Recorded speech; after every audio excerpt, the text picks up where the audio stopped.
Alrighty, on our way home, and we just picked up the GPX 250, which you can see on the trailer back there.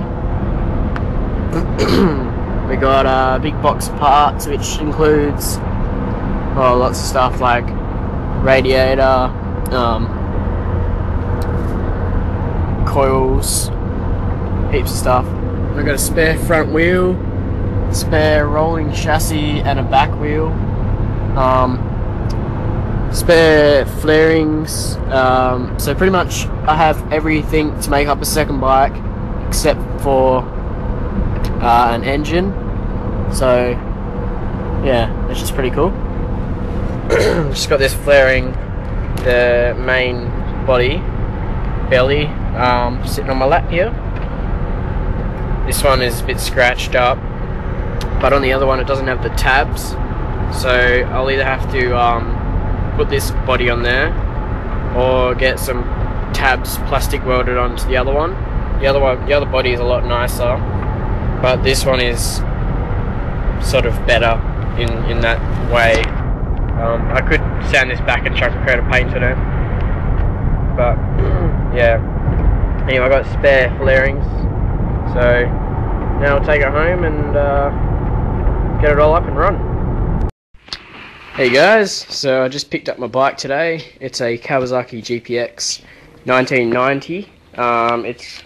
It's pretty much complete. All it needs is some mirrors. So yeah, I've got some black plastic paint, so I'll sand this back and then paint over all this sort of discoloration plastic. You can see over here it's discolored, and here it's discolored, and here, and yeah, it's a bit old, but it's also got some holes in the muffler that I have to fix up. I'm going to try welding them and then grounding it back, but I might just have to get some new some new ones. The engine is also a bit like sort of corroded. That should rub back, as you can already see it's coming off with my finger, so that should just be like sort of old dirt. And you can see it's all coming off, so that should just be a bit of a rub back job to get that off. If not, I will take the engine off and then just paint it. But yeah, it does need a clean up. The tank has one little nick in it. You can see that it does look a lot worse on camera, but it does have a tiny little nick there. I guess I could pull it out if I want to, or fill it up with bog or body filler. So what else did I get? Alright, so I've got a spare front flaring. The flaring that's on here doesn't have a tab on it. The tabs are broken off. Which ones are they? These ones here. So I can either make up some with metal or have to get some more as plastic weld on. I could put this flaring back on, but you know, it doesn't look as nice. It's all scratched up, whereas this one's like, it's pretty damn good. It's got Kawasaki and GPX written on it, so I might just get this one plastic welded up. I got a mate who does that.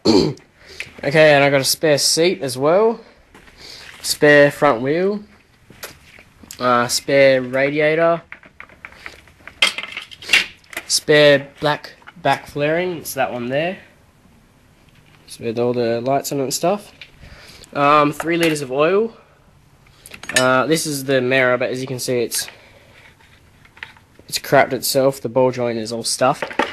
Just got spare coil, ignition system, pegs, starter motor, yeah, indicators, lots of little stuff.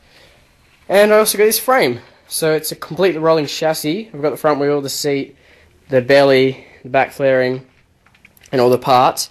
All it needs is an engine, and it's pretty much a complete bike, and a tank as well. So I might just give this one to my brother, and he can work on that because he wants a project bike. So yeah, that's something for him to work on. The sprocket, it might need a new one because it is a bit, it's shat itself really. As you can see, it's very spiky. It's sort of worn down a lot.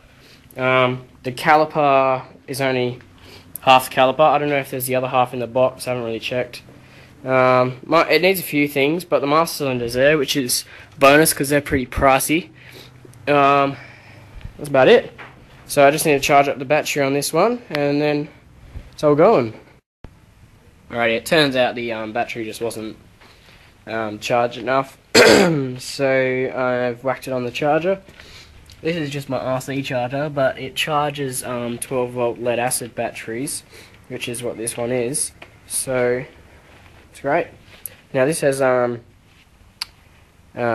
peak. It's a peak charger, so it turns off and beeps when it's at its max.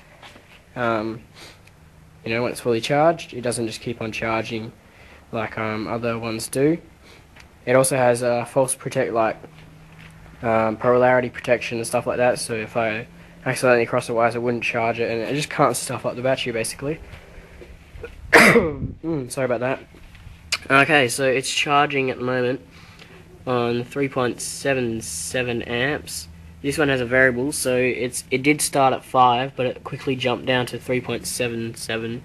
Now it's on 3.76, then 3.75. It just keeps on slowing down. So when it gets to about 2 amps, it means it's done really. So that'll probably take about an hour. When you're charging a lead acid battery, you should always take the caps out. These are little caps, and they go in here. If you don't, basically when you're charging it, you're creating a chemical reaction. So it creates gas, or you know, it lets off some sort of gas in the making of the chemical reaction. So this whole thing fills up with gas. Now, if you don't take these plugs out, that gas doesn't have anywhere to go, build up pressure, and then poof. So you need to take these caps out. They usually don't screw in. They usually just you know, they're just a push fit. That's because, so if the battery does get to that state, they blow off instead of blowing up. If they was threaded, this whole battery would just blow out. It would be a mess. Instead, the caps just blow off and it just sort of bubbles over. So take them off when you are charging it. So any car charger would do. I'm just using a Swallow charger, which is an RC battery charger. So yeah. So once this is charged, I'll just whack it back in, and then she'll be going. And like I said, I just got to, you know, spray paint this because this is all gone shitty. But yeah, it's a cool little bike. It's a lot smaller than I thought. But anyway, see you guys later. Alrighty, so you saw in the last video that it wasn't starting, and silly me, I went through, I charged the battery up, which was good anyway because it was dead. But then we connected it up to my brother's car battery, and it still wasn't going. I was like, what the hell is going on here? And I was like, is there some sort of safety switch, you know, like for security reasons or something? And then my brother thought, oh, clutch. So he held in the clutch, and then sure enough it started. It's just a safety feature. So if you're in gear, it doesn't jump forward. So like when you're in automatic, you have to put the brake on when you start the car.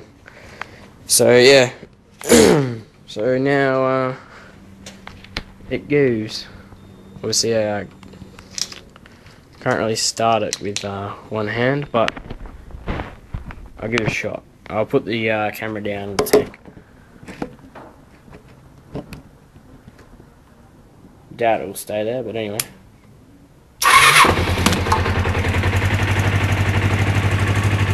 And there it goes.